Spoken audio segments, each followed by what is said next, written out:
Meet Uncle Sam. He has a lot of bills to pay. Almost $4 trillion worth every year.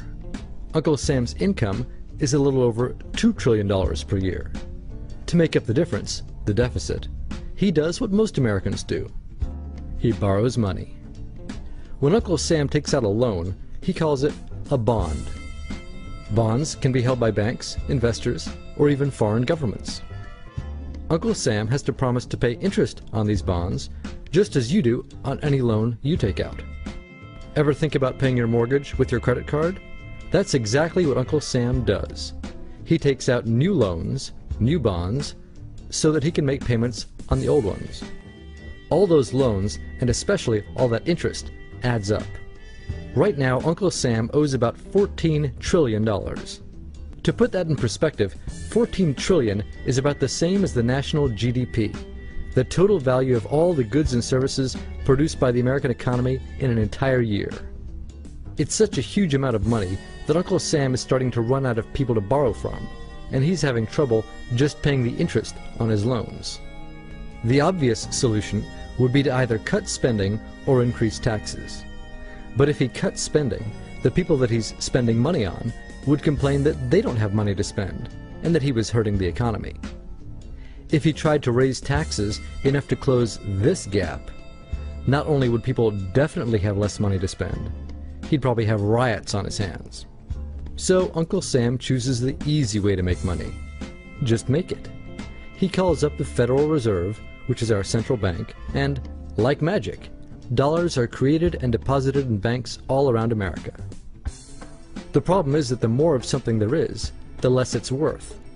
Same goes for the US dollar. The more dollars there are, the less each one will buy. That's why commodities like gasoline, food, and gold become more expensive when Uncle Sam does his money-making magic. The commodities aren't really worth more. Your money is just worth less. That's called inflation. Remember the foreign governments that lent money to Uncle Sam? When they lent money to the American government, something interesting happened. It made the US look richer, and their countries look poorer. When a country looks poor compared to America, $1 of our money buys a lot of their money, so they can pay their workers only a few pennies a day. With such low labor costs, they can sell their products in America for lower prices than any American manufacturer can. The easiest way for American companies to compete is to move their factories overseas and pay their workers a few pennies a day too. This contributes to a recession. Americans lose their jobs, stop paying taxes, and start collecting government benefits like Medicaid and unemployment. This means that Uncle Sam has even less income and even more expenses. At the same time, the people who still have jobs are desperate to keep them, so they tend to do more work but not to get paid anymore. When your dollars are worth less and you're not earning more of them, that's called stagflation. And this is why Uncle Sam is in a catch-22. He can't raise taxes or cut spending without making the recession worse. And he can't have the Federal Reserve create more money without making inflation worse. For now, he can keep borrowing money, but since he can't even pay the interest on the loans he already has, it just makes his inevitable bankruptcy even worse.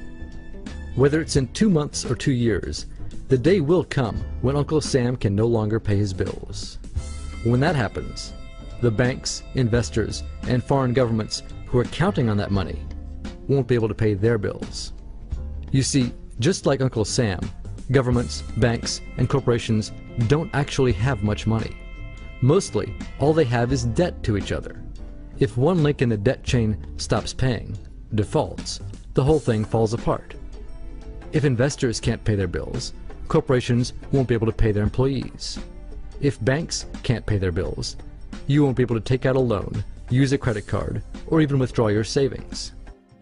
If foreign governments can't pay their bills, their own banks and corporations will have the same problems. That's called a global economic collapse. It's never happened before, so nobody really knows how bad it will be, how long it will last, or even how we'll eventually get out of it. The house of cards has already been built. There's no painless way to dismantle it now. All we can do is to educate each other about what's actually going on, and to prepare for what may be very extraordinary circumstances.